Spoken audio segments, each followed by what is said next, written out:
حدیث پاک سنیں گے آپ کی طبیعت بڑی ٹھنڈی ہوگی۔ میرے نبی پاک صلی اللہ تعالیٰ علیہ وسلم ارشاد فرماتے ہیں کہ جو بندہ سوال سے بچنا چاہے گا، ارادہ کرے گا اللہ میں نے کسی سے نہیں مانگنا، فرمایا جو سوال سے بچنا چاہے گا رب اسے سوال سے بچا لے گا، اور جو لوگوں سے بے نیاز ہونا چاہے گا کہے گا یا اللہ مجھے دنیا داروں کا محتاج نہ بنا، اپنی بارگاہ سے عطا فرما۔ جو لوگوں سے بے نیاز ہونا چاہے گا اللہ لوگوں سے بے نیاز کر دے گا، اور فرمایا جو صبر کا ارادہ کرے گا اللہ اسے صبر کی توفیق بھی عطا فرما دے گا۔ ارادہ تو کرے، پروگرام تو بنائے، توفیق تو اللہ دے گا۔ جو صبر کا ارادہ کرے گا اللہ صبر کی توفیق بھی عطا کر دے گا۔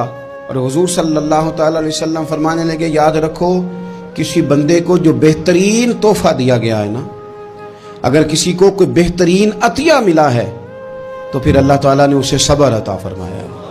یہ بہترین تحفہ ہے، اس سے زندگی سنور جاتی ہے، اس سے انسان باوقار اور مطمئن ہو جاتا ہے، اس سے اس کے شب و روز آسانی سے بیتتے ہیں، وہ دنیا کی پگڈنڈیوں سے آسانی سے گزر کے اللہ کی بارگاہ عالی مرتبت میں سرخرو ہو کر حاضر ہو جاتا ہے۔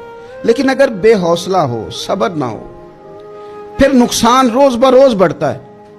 اور پھر میرے رسول پاک صلی اللہ تعالی علیہ وسلم ارشاد فرماتے ہیں کہ اصل بات یہ ہے کہ اللہ تعالیٰ نہ کسی بندے کا درجہ بلند کرنے کا ارادہ فرماتا ہے، لیکن اس کے اعمال اس طرح کے نہیں ہوتے کہ اس کا درجہ بلند کیا جائے۔ اب رب کیا کرتا ہے، اللہ تعالیٰ اس کو مال کی، جان کی، اولاد کی کسی مشکل میں ڈال دیتا ہے، اس مصیبت پر وہ بندہ صبر کرتا ہے تو اللہ تعالیٰ اس کا درجہ بلند فرما دیتا ہے۔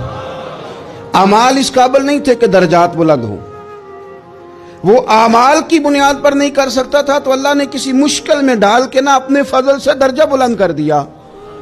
اب جو راہ طریقت کا مسافر تھا، جو سلوک کی منازل طے کر رہا تھا، جو اللہ رسول کے قریب جانے چاہ رہا تھا، اس کے لیے کتنی آسانی ہو گئی کہ مجاہدہ تو زیادہ نہ کر سکا، کثرت سے نفلی صوم و صلات کا بندوبست تو نہ کر سکا، تھوڑا سا صبر کیا، رب نے اپنا اور اپنے محبوب کا قرب عطا فرما دیا۔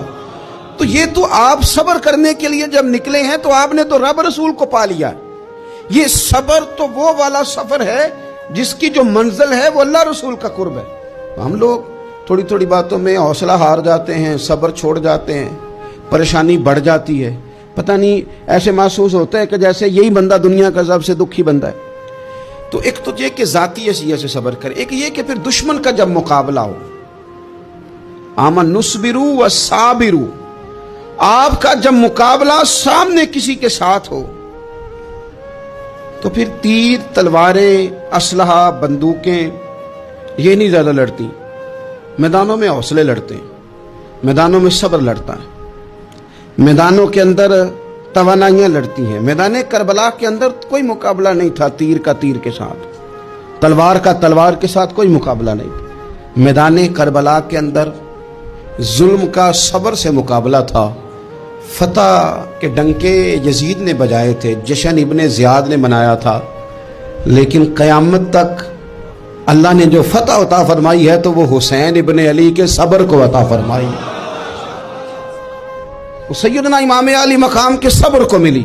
عزیز بھائی، صبر ہی ہمیشہ فاتح ہوتا ہے، صبر ہی جیتا کرتا ہے، صبر ہی کامیابیاں دیتا ہے، نتیجے صبر کے نکلتے ہیں، صبر کے، حوصلے کے نتیجے ہوتے ہیں۔ ہماری جلد بازی ہمیں شکست خوردہ کر دے گی، ہمارا حوصلہ نہ ہونا ہمیں ہرا دے گا، ہم کمزور پڑ جائیں گے اگر ہم بے حوصلہ ہو جائیں گے۔